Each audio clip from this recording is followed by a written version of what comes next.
A plane takes off from Chicago Airport on a clear spring day. As the wheels leave the runway, it loses power from one of its engines. Suddenly, it rolls to the left. Seconds later, the aircraft hits the ground and disintegrates, smashing into a trailer park. 273 people are dead. Now, a team of investigators must find out exactly what went wrong in America's most catastrophic air accident. What they discover will uncover fatal shortcomings in the American aviation business and change the industry forever. Disasters don't just happen. They're a chain of critical events. Unravel the clues and count down those final seconds from disaster.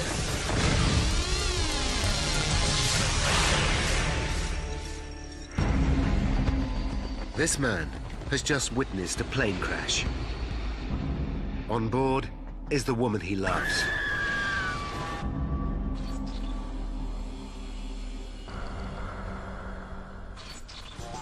North America, Illinois, Chicago.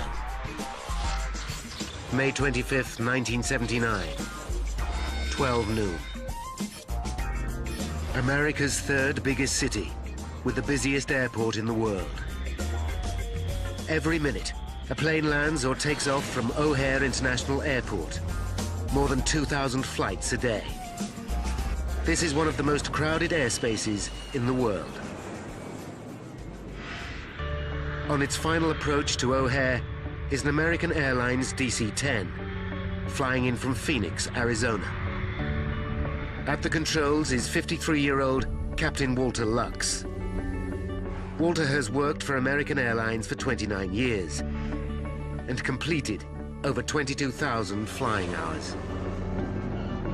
Welcome to Chicago, ladies and gentlemen. Thank you for flying American Airlines. It's 1:30 p.m. and Walter prepares to go off duty when a fellow pilot approaches him. The colleague has to attend a family function and asks Walter whether he'll swap shifts and take flight 191 to Los Angeles that afternoon. Walter has to think hard. It's the Friday before Memorial Day holiday weekend, and Walter is looking forward to the break. He lives in Phoenix, but this weekend he plans to stay in the family holiday home in the Chicago area with his son Michael. It's a neat little house in between two lakes that my dad has purchased way back in 1959. Usually we're out on the water, either fishing or sailing. The request will mean Walter changing his plans. But he also knows he can call for a return favor in the future. Okay, I'll see you soon. Back we go again, huh? Let's go. There's no time to let his son Michael know about the change. He'll have to call him from LA. Already, passengers are checking in for Flight 191. 21-year-olds Deborah Ann Maruzzi and Doreen Malik are going on the holiday of a lifetime to Hawaii. Debbie's boyfriend, Ray DeVito, sees them off. Hi now. See ya. I'm thinking what a great day it was and just how wonderful it is to be able to just hop in a plane and fly to Hawaii. They were going to land in LA and then take off in LA off to Hawaii. I was just caught up in their excitement as well. At 2 p.m., Captain Walter Lux hooks up with his co-pilot, Captain James Dillard, another experienced pilot. They'll be flying a DC-10 to Los Angeles. McDonnell Douglas launched the DC-10 in the early 1970s as its own long-haul wide-body jet to rival Boeing's 747. Both McDonnell Douglas and American Airlines rely on the DC-10 to assure their future at a time of turbulence in U.S. aviation. The previous year, in 1978, the industry was deregulated, and established carriers like American Airlines expect to face cutthroat competition for passengers. But the DC-10 is a plane with a troubled history. Since 1971, there have been 3 fatal accidents in which 349 people have died. The worst was in 1974 in Paris, when a Turkish Airlines DC-10 crashed just after takeoff. A cargo door blew off, leading to catastrophic loss of pressure. 346 people died. Nevertheless, the DC-10 and its cutting-edge flight control systems are popular with pilots, including Walter Lux. He thinks it's a great airplane. He's became a captain on it. Great airplane, especially in the weather in Chicago. February, March, big snowstorms, when a lot of other airplanes might have to divert. Flight 191 is one of the oldest DC-10s in service. It's flown nearly 20,000 hours since 1972. But the plane recently had a major service. It was given the all clear. At 2:30 p.m., Deborah and Doreen are among the passengers taking their seats. The flight attendants know they'll be busy. It's a holiday weekend, and the plane is almost full. A final count confirms that all 258 passengers are on board. 2:45 p.m. 49-year-old James Dillard will pilot the plane at takeoff and landing. Engine anti-ice. This is the first time he's flown the route from Chicago to LA. But for a pilot with more than 1,000 hours flying DC-10s, it shouldn't be a problem. It's just before 3 p.m. Chicago Tower, American 191 K5, ready for taxi. American 191 Heavy, proceed to 32 right via the bridge. O'Hare Control Tower clears the DC-10 to push back and taxi to runway 32R. Air traffic controller Ed Rucker monitors 191's progress. American 191 Heavy, monitor tower on 118.1. Ray DeVito watches from the observation deck. I was first mesmerized by the sheer beauty of this airplane. Beautifully finished in a very high gloss, shining aluminum finish. Thinking, how does this thing even fly? At 3:01 p.m., 191 pauses for an incoming plane. 32 right, position and hold. All right. A minute later, it's cleared for heading takeoff. 330, cleared for takeoff. 32 right, no delay. American 191, on our way. In standard pilot procedure, both Dillard and Lux move the throttle forward. V1. The wing slats are extended to increase the plane's lift. Within 50 seconds, the 170-ton DC-10 reaches takeoff speed. Rotate. But just as co-pilot Dillard eases the plane's nose into the sky, he notices he's lost power from engine 1 on the left wing. Damn. Ed Rucker watches from the control tower. We need equipment. We blew up an engine. Flight 191 is in trouble. But it's too late for the pilots to abort takeoff. They are now committed. Loss number 1. American Airlines Flight 191 has just taken off from Chicago Airport. As it leaves the ground, it loses power from the engine on the left wing. The plane veers to the left, but co-pilot James Dillard corrects it with the rudder. Come on, come on. He knows the DC-10 can fly with just 2 of its 3 engines and has been trained to deal with exactly this scenario. To reduce the load on the 2 remaining engines, Dillard follows AA guidelines and slows the plane to the minimum climbing speed, V2, 283 kilometers per hour. Air traffic control hurriedly make preparations for the DC-10 to return for an emergency landing. All right, American 191 Heavy, do you want to come back? And to what runway? The pilots know the emergency is far from over, but they have the plane climbing evenly again, though slightly slower than normal. Just beyond the airport's runway are a trailer park and the Chicago Police Canine Training Facility. Sergeant Ken Berger has been training dog teams in search and pursuit techniques for 17 years. Today's training exercise involves Ken playing a fugitive. I can hear a plane approaching. The engine is backfiring. It's sputtering. It's nearing.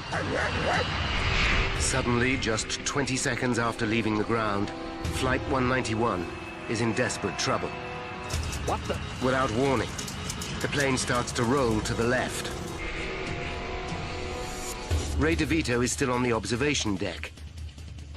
He watches in horror. There are two fireballs, like flak from a World War II movie. Two big bangs with a red flash fire, and then it begins to roll over.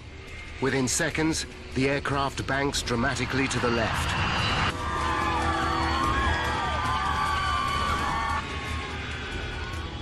Ken Berger and his colleagues see the plane in trouble.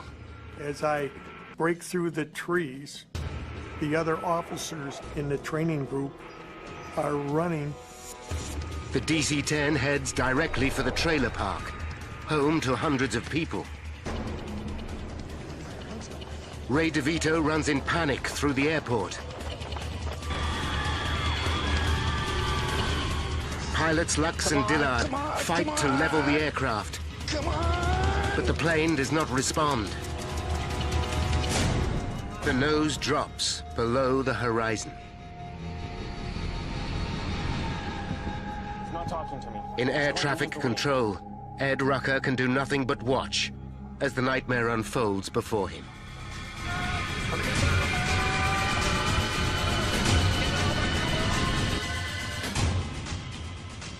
Flight 191 smashes into the ground just short of the trailer park.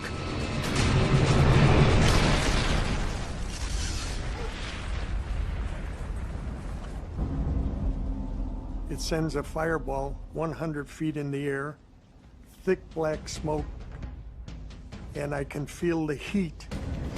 5 kilometers away in the airport terminal, Ray DeVito is aware of the crash. I streak down the stairs, and as I'm doing so, I can hear the explosion, the faint rumble on the ground as the plane exploded. In the impact, debris smashes into mobile homes. As he emerges from the terminal, Ray DeVito senses the seriousness of the crash. I run out of the terminal, into the street, and now I see the huge smoke cloud. Berger and his fellow officers are enveloped in thick black smoke. There's fire, ground fire, a very acrid smell in the air of burning fuel, of burning flesh. Ray DeVito finds his way onto the airport tarmac and sprints towards the crash site, along an active runway. I'm thinking as I'm running, dear God, let her be safe, let the aircraft be safe, let this not be as bad as it looks. Could Deborah, or anyone on board Flight 191, survive such an horrific crash? American Airlines Flight 191 crashes. Just 31 seconds after taking off from Chicago's International Airport. 271 people are on board. Ray DeVito races to the scene to find out if his loved one is among the survivors. 3:15 p.m. Just 11 minutes after the crash, the first firefighters arrive. Among them is paramedic John Heavey. There was a haze in the air, and the one thing I distinctly remember was the absolute, utter silence. No sounds, nothing whatsoever. As the emergency services begin to search for survivors, local news crews also arrive. Ray DeVito has run 5 kilometers to reach the crash site.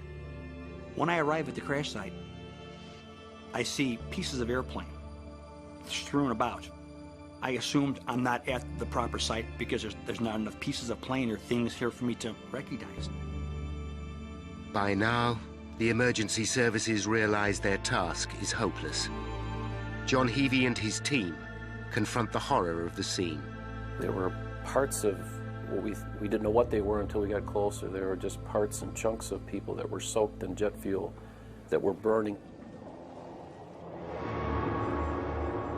The twisted wreckage of 191 lies scattered for hundreds of meters.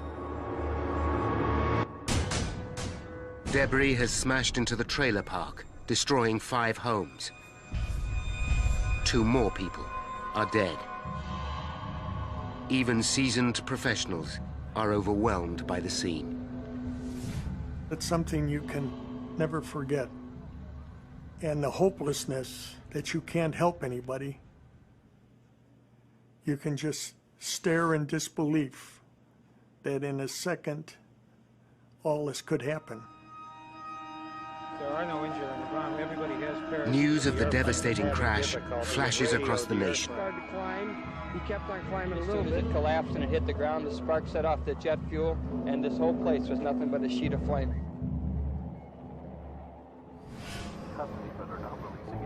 In Phoenix, Arizona, the news alerts Michael Lux, son of pilot Walter Lux. When he hears the flight was out of Chicago, he's relieved. He knows it cannot be his father.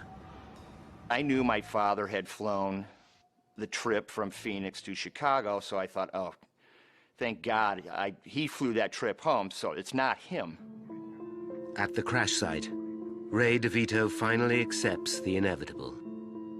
His girlfriend, Deborah, is dead. I feel complete hopelessness. I can't help anybody. I'm here. I'm right where everybody was, and there's nobody here. And then I slowly allowed myself to accept the fact that nobody survived this accident.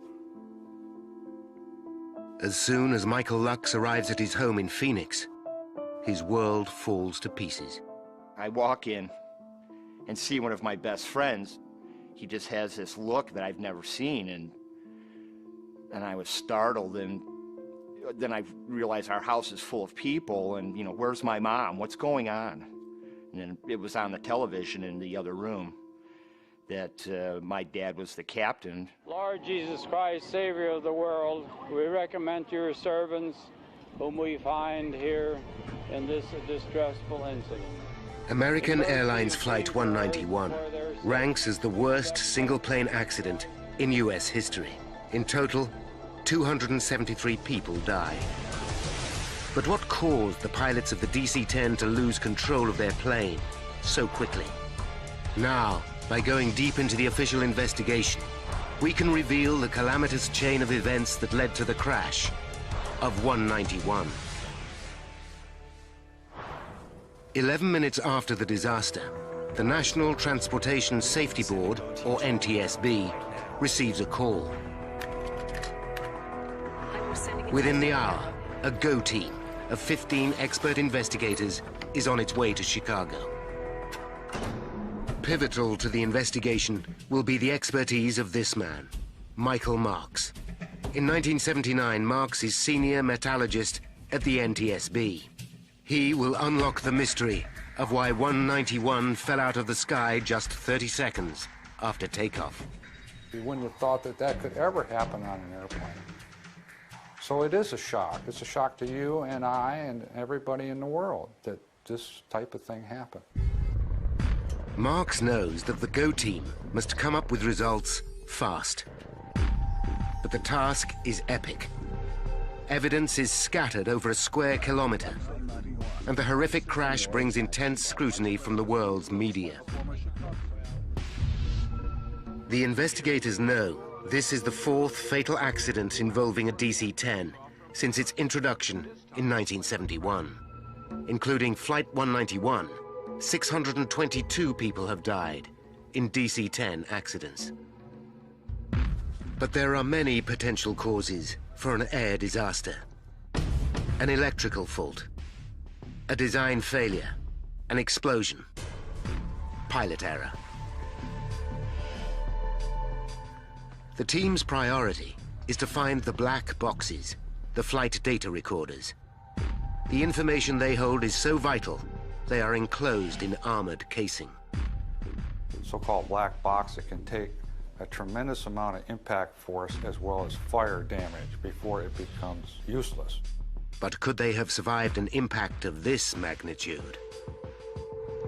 Until they find the black boxes, the NTSB experts must start at the very beginning.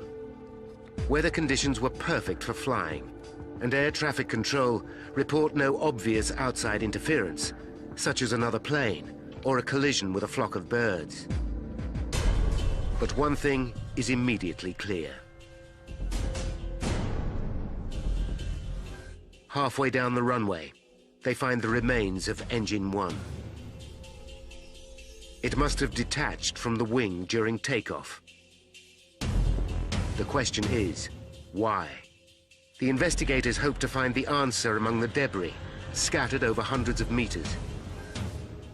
There may be some very small or individual components that would give you the actual cause of what happened. And it's referred to as the golden nugget. It's vital to understand why the engine fell off, and fast. If the DC-10 has a design fault, the consequences for aviation will be huge. Nearly 300 DC-10s carry almost 150,000 passengers worldwide every day. Are they all at risk? The pressing question is, did the loss of the engine alone cause the crash? Or was it part of a catastrophic sequence of events? They hope that the answers will be stored in the black boxes, but to their frustration, they still have not been found. And the team struggles to identify anything meaningful amongst the wreckage. While the search continues, the team turns to eyewitnesses, and their luck changes. They uncover an extraordinary piece of evidence. An amateur photographer at O'Hare Airport captured the final moments of Flight 191. Photo shows smoke or vapor trailing from the left wing. Was there a fire on board? The evidence from one key eyewitness suggests an explosion. My name is Edward Rucker. Air traffic controller Ed Rucker is one of the first to be Federal interviewed. Aviation Administration. I saw a flash from the left wing. I told my supervisor there was an explosion. Could the downing of Flight 191 be the result of sabotage or a terrorist attack? The plane completed its takeoff and then began As the investigators gather more eyewitness accounts, it becomes clear that a bomb is not responsible. The testimonies of 60 people point to one stunning moment. During takeoff, they all saw Engine 1 swing forward, then flip up and over the top of the wing.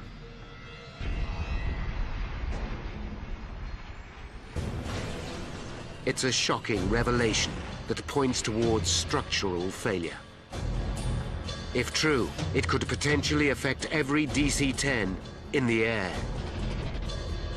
This would be the airline industry's worst nightmare.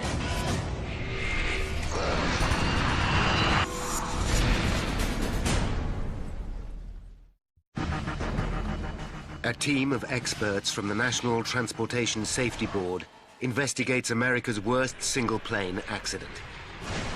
They know that Flight 191 lost an engine at takeoff. But the loss of one of the DC-10's 3 engines should not be sufficient to bring it down. Yet the plane crashed just 31 seconds later. 273 people are dead. The public reels in shock, and the media demand answers.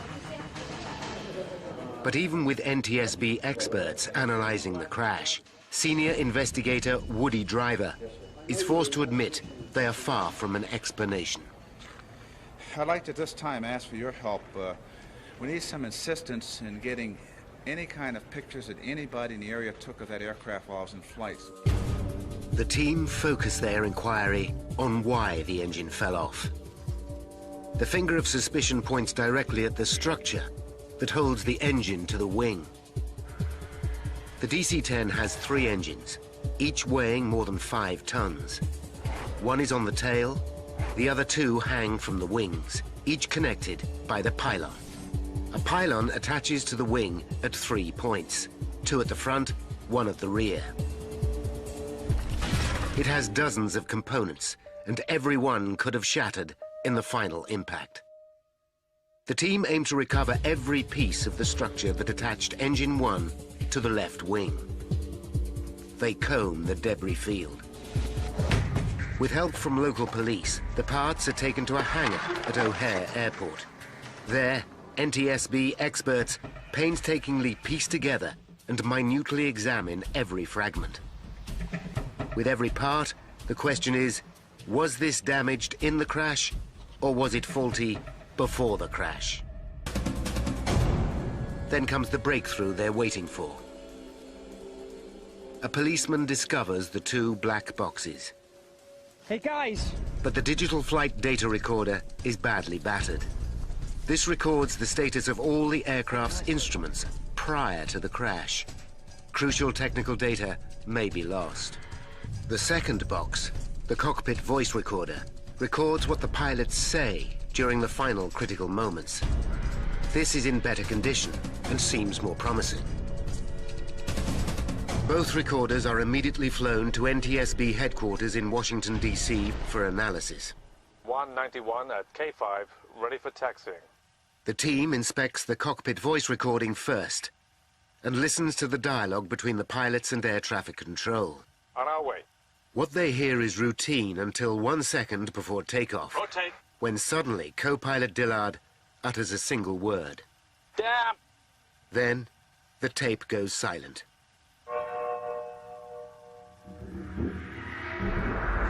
Rotate. The voice recorder stops at takeoff. It will reveal nothing more.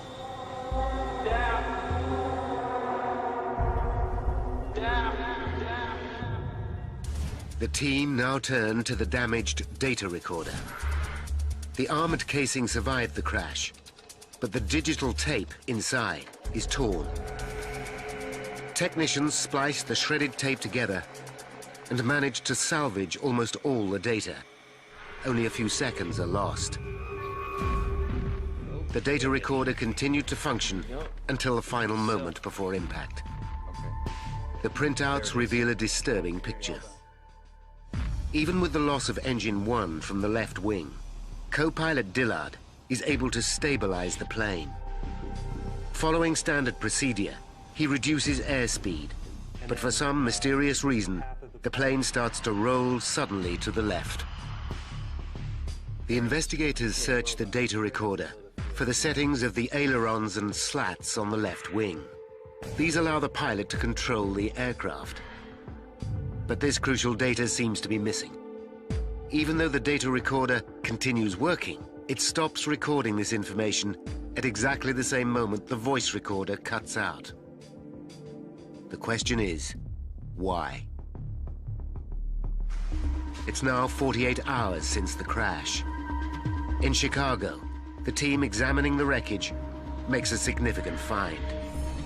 After close scrutiny of the pylon assembly that holds the engine to the wing, investigators discover what they believe to be probable cause for the engine falling off. A fractured bolt. It's a much-needed breakthrough, and the team hastily organizes a press conference. Michael Marks, senior metallurgist at the NTSB, flies into Chicago, but misses the beginning of the press conference. He arrives just as his boss, Deputy Chairman Woody Driver, makes a statement. The investigation revealed the presence of a fatigue fracture. While Driver speaks to the press, a colleague hands Marks the fractured bolt. I said something like, what's so important about this bolt? Because I didn't see anything that would show that there was cracking involved. Driver announces to the world that this simple 3-inch bolt appears to be responsible for the loss of 191's engine. The bolt that I have in my hand is the bolt that came off the aircraft. It reflects a fatigue crack, and then subsequent to that... Marks listens with mounting anxiety. His experience tells him that the bolt was damaged during the crash, not before it. The fracture shows none of the characteristics of fatigue. It has sheared suddenly and cleanly. Years of analyzing metal failure tell him the NTSB is making a terrible mistake in front of the world's press. I felt it was unfortunate that somebody would make a statement at that particular time, so early in the investigation. We have found the bolt that holds the engine. As a result of this fracture, the evidence so far indicates that that was the reason the engine came off. Marks knows that the bolt is not the smoking gun and cannot be responsible for the loss of 191's engine. It was more like, to me, that it was the result of the accident than it was the cause of the accident. But Marks's opinion is not shared by all his colleagues. Some still believe that the bolt is the cause. Marks follows his hunch and begins to sift 191's wreckage for himself. He soon discovers another key piece of the pylon assembly, the flange. Close inspection reveals it's damaged. Damage that looks as if it was caused before the crash. There was something that was mysterious about it. I did not understand it, but I knew that there was something that was wrong and needed to be investigated more in depth. Could the damaged flange explain why the engine fell off? Marks and the team decide to check 191's service history. They discover that American Airlines serviced the plane just 8 weeks before its fatal flight. Whenever you have something happen to an airplane where there's been maintenance in the past, you start looking at what was accomplished during that maintenance operation. Bud Lehner, NTSB head of engineering, visits American Airlines maintenance facility in Tulsa, Oklahoma. He discovers serious irregularities with the way AA carries out the work. In addition to the routine service, American Airlines replaces the bearings that attach the pylons to the wing. To complete the modification, the engine and pylon must be removed from the wing. The plane's manufacturer, McDonnell Douglas, advised the engine to be detached before the pylon is taken off. But American airline engineers have developed a shortcut of removing the engine and pylon as one whole unit, using nothing more sophisticated than a forklift truck. This procedure saves 200 man-hours and thousands of dollars for each of American Airlines' 40 DC-10s. The airlines, of course, are interested in doing it the quickest and cheapest way possible. Lowering 6 tons of metal is a delicate procedure. If the forklift truck is in the wrong position, the engine will rock like a seesaw and jam against the pylon attachment points. The forklift operator is guided by hand and voice signals. The position must be perfect, or the operation has the potential to cause damage.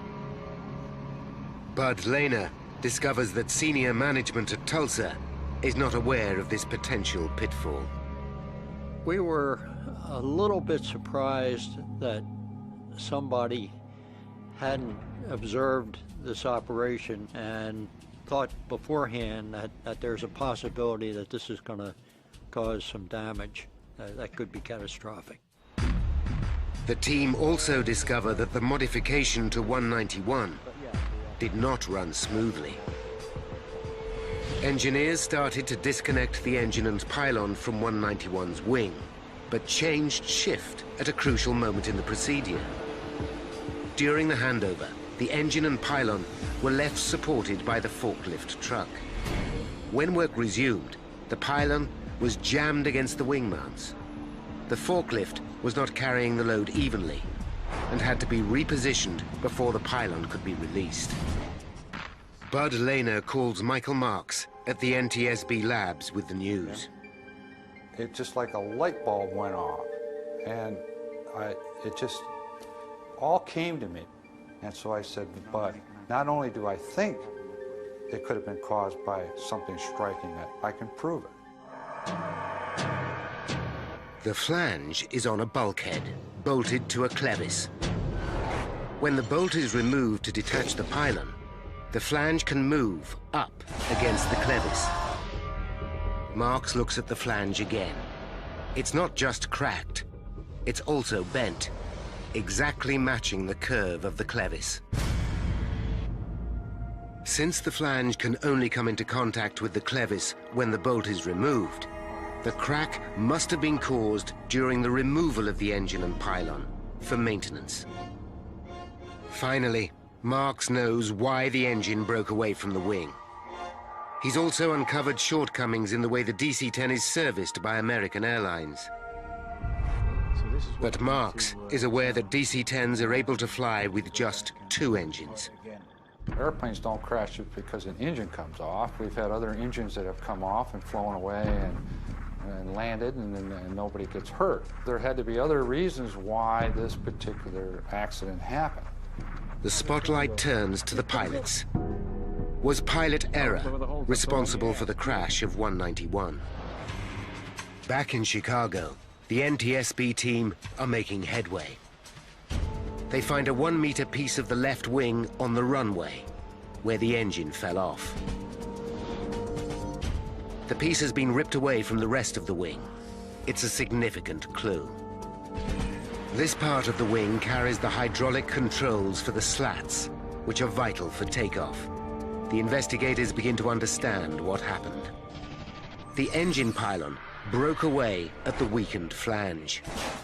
The engine swung round the front mount, up and over the wing, ripping out 1 meter of the leading edge, including the hydraulic control. This is crucial information. At takeoff, the slats on the leading edge extend to increase lift. Without the hydraulic system to hold them in place, wind pressure causes the outboard slats to retract. This reduces lift on the left wing, and the plane rolls to the left. The team has made a major breakthrough. But the DC-10 design includes a backup hydraulic system. Although this was also damaged, there was still enough fluid to re-extend the slats. What's more, instruments in the cockpit would warn the pilots that the slats had retracted. So why didn't Dillard re-extend them? The team realized the answer lies in the abrupt ending of the cockpit voice recording. The takeoff was regular. The electrical circuit that operates both the voice recorder and the slat warning system was powered by the engine on the left wing. You've got pitch, speed, altitude, everything seems normal going down to right about there. When the engine tears away from the plane, both lose power, leaving Dillard with no idea that the slats are incorrectly positioned. But Dillard should still have been able to fly the plane. He was flying the airplane. He was literally flying it out after the engine came off, after the slats came back. So did Dillard deviate from the emergency procedure? The flight data recorder shows that when he lost engine 1, Dillard reduces speed to V2, exactly as trained. V2, 283 kilometers per hour, is the aircraft's minimum climbing speed. Dillard was doing everything by the book, yet still the plane crashed. Marks and the investigation team start to question whether the emergency procedures are at fault. As part of any plane development, pilots rigorously test its handling in a variety of situations.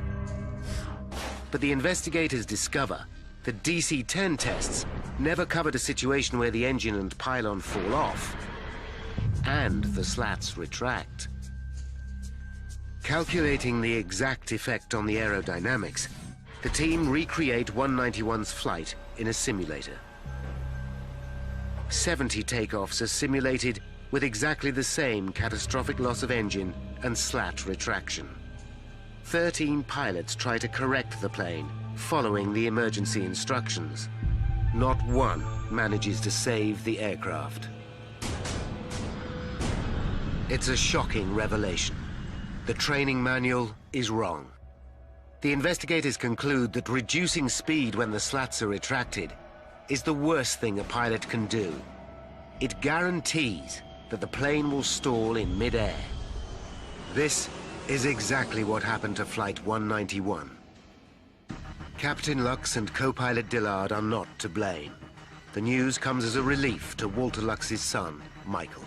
It just gave him a little vindication that he was doing everything like any other senior captain would do in that terrible situation. But even with the flaws in the emergency procedures, the investigators know that there was one instrument which should still have been able to save Flight 191. NTSB agents are conducting a painstaking investigation to discover what downed American Airlines Flight 191. They know that in unique circumstances, the pilots unwittingly stalled the aircraft. But the team need to resolve the last mystery. There is one final safety device which should have saved the stricken plane. When a DC-10 is about to stall, it makes a distinctive dual warning. The first is the stick shaker, which causes the pilot's yoke to vibrate. In addition, a light flashes. This combined warning alerts the pilot to increase speed immediately. What the? But on 191, only Captain Lux had a stick shaker, and it wasn't working. This also lost power when the hydraulic system was ripped from the left wing. There is a backup power supply that reactivates the stick shaker, but to turn it on during takeoff is impossible, because the pilots are belted to their seats. This simple power switch proves to be the final nail in the coffin for the 271 people on board 191. Now, by rewinding the events of that fateful day, and by following the evidence uncovered during the investigation, we can finally reveal how Flight 191 crashed. 5 minutes to disaster. 191 taxis to runway 32R at Chicago O'Hare Airport, ready for takeoff. American 191 on our way. The fatal flaw that will down the flight starts 8 weeks earlier, when the DC-10 undergoes maintenance. As the engine and bulkhead are detached, a flange cracks. Every time the DC-10 takes off and lands over the next 8 weeks, the crack gets worse. 1 minute and 19 seconds to disaster. 191 starts its takeoff roll. During the roll, the cracked flange on the pylon fails. The pylon is now only supported by the front bolts.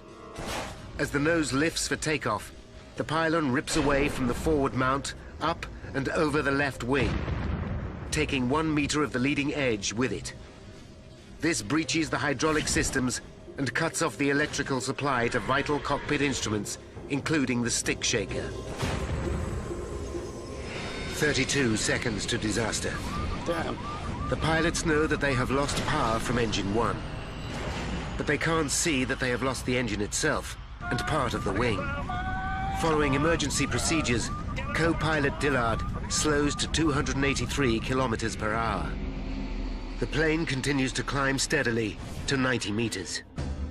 Then, as the last of the hydraulic fluid drains away, the outboard slats are forced to retract, causing the plane to lose lift. The loss of electrical power means crucial warning signals fail to alert the pilots to the danger. 10 seconds to disaster. The plane rolls dramatically to the left. The pilots fight to correct this, but the aircraft continues to roll until its wings are past the vertical and the nose pitches below the horizon.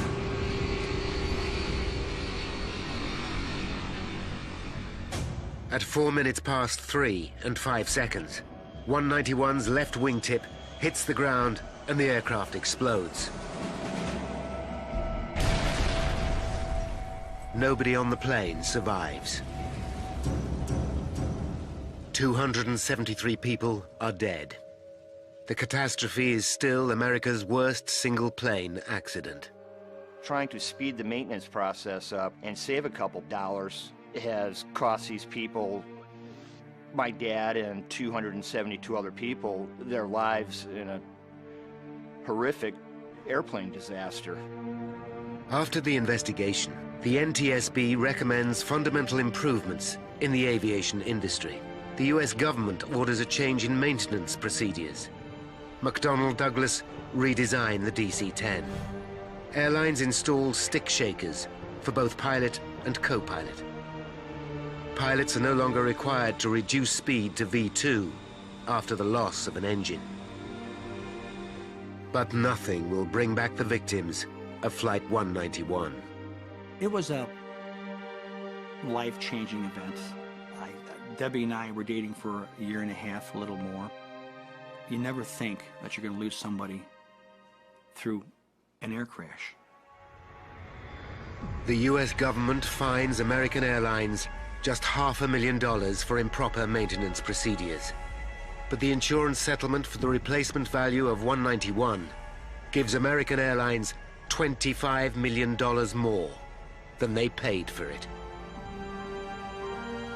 McDonnell Douglas shares fall more than 20% after the crash of 191. Eventually, the company is taken over by its rival, Boeing.